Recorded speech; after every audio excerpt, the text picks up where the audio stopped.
This is the I Will Teach You a Language podcast, episode 170. Welcome to the I Will Teach You a Language podcast, weekly motivation and language learning tips to help you become fluent in any language. Now, here's your host, Ollie Richards. Good morning, everybody. Welcome back to the I Will Teach You a Language podcast. You know, someone told me recently, I may even have mentioned it on the podcast, that if you look back on iTunes to previous episodes, you can only go back so far. You can't go right back to the beginning, right? Which means some of the kind of earlier episodes that have been really popular are now kind of closed off to people. You can actually get the entire back catalogue on the blog. So if you go to IWTYAL, you can go back to the very beginning and hear how terrible I was at podcasting in my first episode. But you can't do that on iTunes or on your phone if you're using like the Pocket Casts or the iTunes app or whatever. And I realized recently that one of the most popular series that I've done on the podcast is no longer accessible through iTunes. So I thought that there's going to be a lot of people missing it. And so what I thought I'd do for the next 3 episodes is actually rebroadcast this series so that those of you who are the many tens of thousands of you now who are listening and who are new to the podcast can actually benefit from that as well. So, starting today, I'm going to rebroadcast a series of episodes from September 2015. So it's a year and a half ago, and it's all about one particular topic, which is how to find the time to learn languages when you're busy. This is obviously something that affects everybody, and this problem is never going to go away. With technology these days, far from saving us time, it actually makes us more busy because we're never switching off, right? So how do you find the time to study languages when you're too busy? This is by far the most popular 3-part series that I've done. So I hope you enjoy this rebroadcast series. Before we get into it, I'd like to thank the sponsors of the show who were the sponsors back then and they still are. It's the wonderful italki. And if you're looking for a language partner, a language tutor, or a professional language teacher, italki is the place to do that. You can get a free lesson by going to iwillteachyoualanguage.com/free lesson. So without any further ado, please enjoy this rebroadcast of episode 48. Now, what I want to do today is something a bit different. I want to start it's going to be a 3-part series, and it's going to be all about one huge problem, one huge issue which so many people have, which is finding the time to study, finding the time to learn languages. Because, you know, I remember when I was first living in Qatar in the Middle East and learning Cantonese, of all things, you know, living in this strange Gulf state and learning a language from the other side of the world. It was really tough because I was working full time. I had my blog as well. I was doing a master's degree. I was absolutely flat out and I had very little time. And it was interesting that I was always kind of looking for the new best way to learn languages and looking for new methods and things like that. Whereas the thing that actually made the most difference was not, you know, what study technique did I use or what memory technique did I use. The thing that really made the difference was actually something very simple. It was, did I actually sit down and study that day or not? Because if I did, then, you know, I would make progress. I would learn stuff. But more often than not, I was too tired or I just had other things to do. I had a master's deadline. I was feeling a bit stressed from work. And so I didn't sit down and I didn't study. And sometimes this went on for days or even weeks on end. So I really started to appreciate just how much of a problem this is. And I know that so many of you have got the same difficulties. We're all busy. We all lead incredibly busy lives.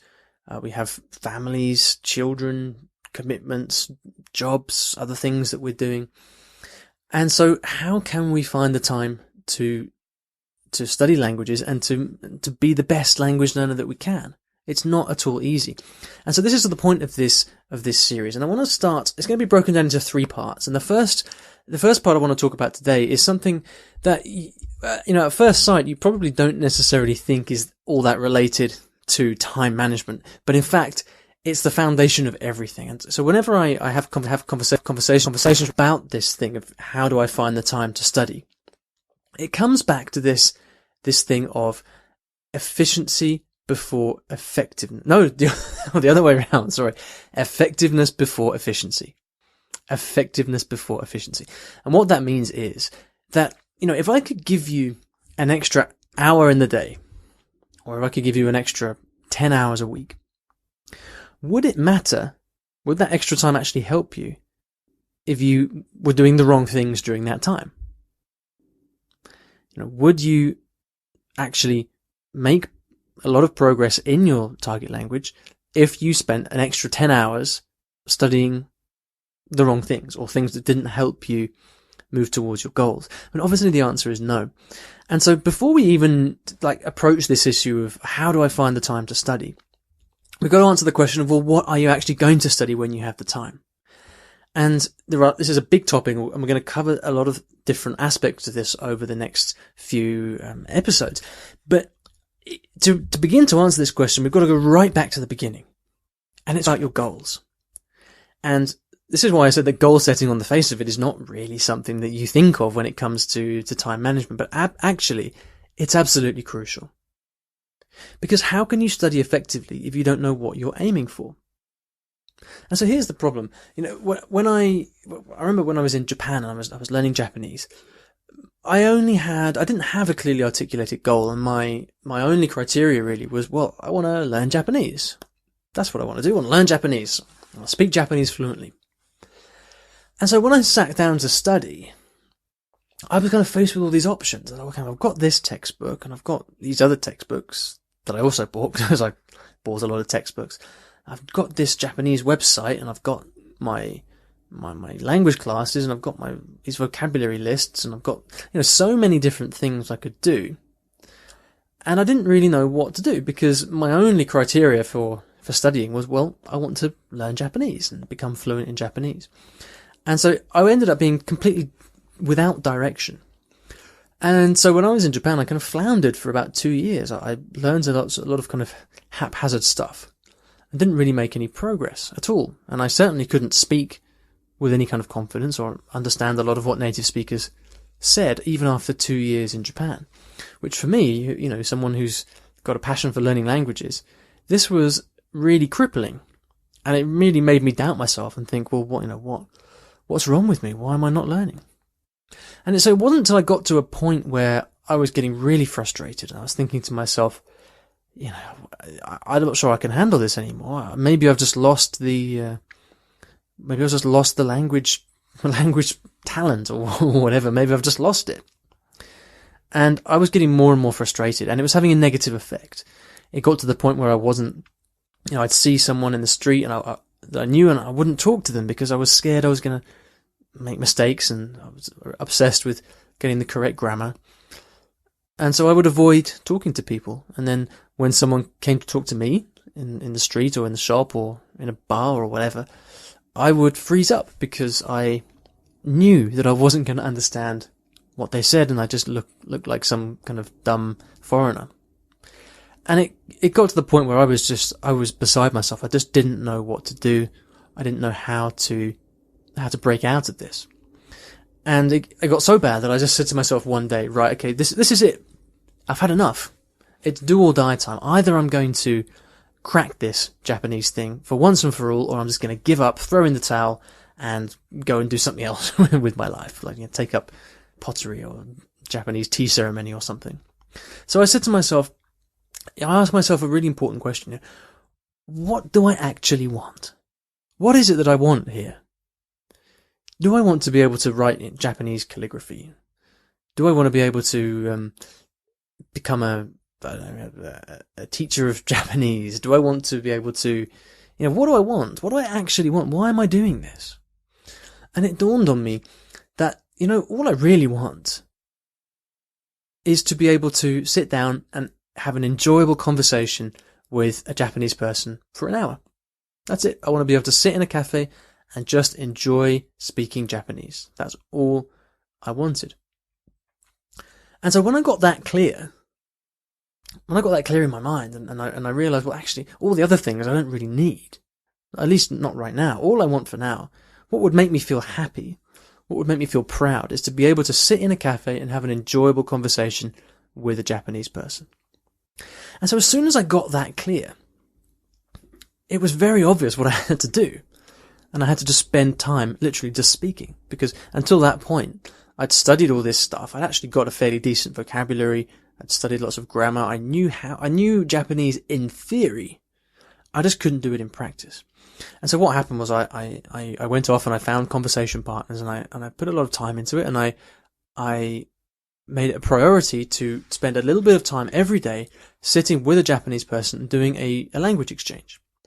And so I was speaking Japanese, only Japanese, for 3 or 4 days a week for an hour at a time. And I was not worrying about grammar. I was not worrying about writing the Chinese characters or anything like that. I said to myself, right, all I need to do is speak. This is my only aim. I want to be able to have this conversation and enjoy it. So sure enough, in a very short space of time, with this focus and with this clarity, I was very quickly able, within 3 or 4 weeks, I was able to actually sit down and have a enjoyable conversation in Japanese. All of the stuff I've been studying was activated. I kind of learned what I needed in conversation. I started to listen to what people were saying to me, and I became very confident very, very quickly. But it all came from that focus. If I didn't have that clearly articulated goal, then I wouldn't have been able to do it. I would have been wasting time learning to write Chinese characters or trying to pass the Nihongo Noryoku Shiken, which is kind of a national exam in Japanese, doing everything except the one thing that I needed to do, which was one thing I wanted to do, which was to have an enjoyable conversation.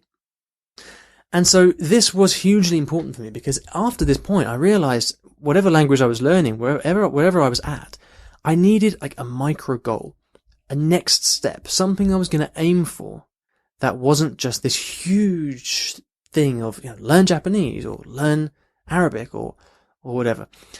I realized that you need to have something to aim for, because as soon as you've got that thing to aim for, everything else just falls into place.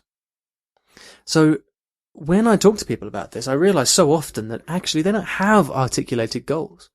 They just have a general goal, like I want to be able to do business in German, or I want to be able to talk to my relatives in my wife's family in Portuguese, or something like that. The problem with these big goals is you just don't know what the next step is. There's no way of breaking them down. And so all these resources you've got that are just gathering dust on the shelf, all your textbooks, all your courses, all these lessons with your teacher, what are they for? They're without direction. And so what I want you to do is to really think about, well, what is the next step for me?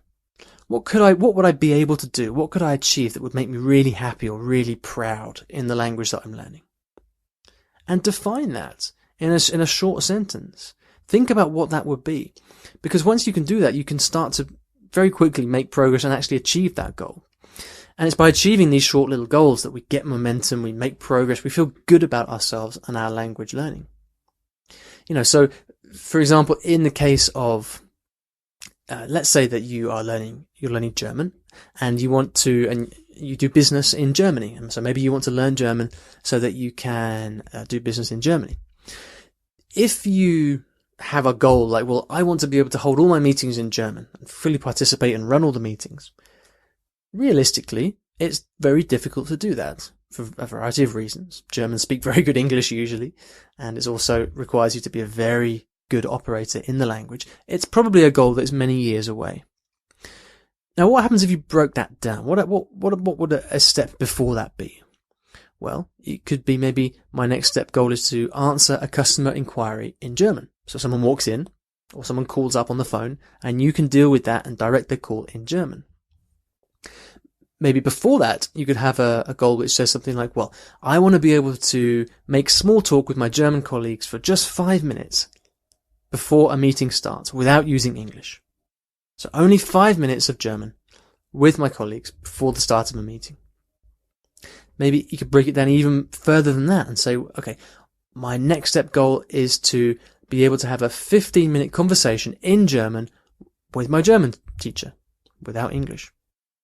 You could break it down even further and say, well, okay, maybe my next step goal is all I want to be able to do is to give directions to a taxi driver. Or even smaller, I just want to be able to order bread in the baker's in the morning. As I go to work, I want to be able to order some bread or some croissants or something like that and do that in German. So the smaller you make it and the closer you make it to your own situation, the easier it becomes. And any one of those things that I've just mentioned, any one of these little goals, you can then figure out exactly what you have to do to reach that goal. And, within a matter of weeks, you can be doing that thing because it's very clear what you're aiming for. You can easily work out a plan to achieve that because it's so targeted. All right. So this is the power of goal setting. This is why goal setting is so important to time management, because if you feel that you don't have time to study, the first thing you've got to get crystal clear is, well, what am I aiming for? And so if you are someone who finds it difficult to find the time to study in general, maybe you kind of have time, maybe you even know how to study, but you just can't get off the sofa and get started. Or even if you have time and you can study, but whenever you sit down to study, you don't know what you're aiming for. You just kind of jump from one thing to the next. You need to go back to basics and to think about this goal setting thing, because once you get the clarity, once you know where you're headed, everything else is going to be so much easier. So I hope that's useful. Goal setting for me has been hugely powerful, and it's all part of the stuff I've been talking about today is all part of a brand new training course that I'm putting together that aims to help you if these are things that you struggle with. Okay, so if time or efficiency in language learning is something that you would like some help with, then I encourage you to come over and go to IWTYAL.com/more time. And what you do is you go over to that page and you enter your email. And what I'm going to do in a couple of days is send you this cool little video that I'm making at the moment, which answers even more questions about this and shows you really the best techniques that I've put together to actually become a more efficient language learner. All right, so that's IWTYAL.com/more time. Simply go over there. You can do it on your smartphone as well. So if you've got your phone to hand, simply type that in and it will take you to a page where you put in your name and email so I know who you are and I can send you these videos when they come out, and that will help you basically learn more about this stuff and reclaim your time, become a more efficient learner, become the learner that you want to be, and ultimately kind of create the kind of life that you want. It's extremely powerful stuff, and I'd love to see you in there. So it's one more time, the URL, IWTYOUAlanguage.com/more time, MORETIME. Head over there right now and enter your details. I'd also like to thank the sponsors of the show, the wonderful italki, who I use to get all of my conversation practice, all of my lessons every single week in lots of different languages. If you'd like to get a free lesson, simply head over to IWTYOUAlanguage.com/start speaking. We've got a fantastic buy one, get one free lesson deal with you there. Also, if you'd like to ask me a question, I love getting voicemail questions, especially in an email, in an iTunes review, lots of different ways to do it. Head over to IWTYOUAlanguage.com/ask and you'll be able to leave me a question there. Thanks so much for listening, and I'll see you on schedule back next week for the next episode of the podcast. Cheers.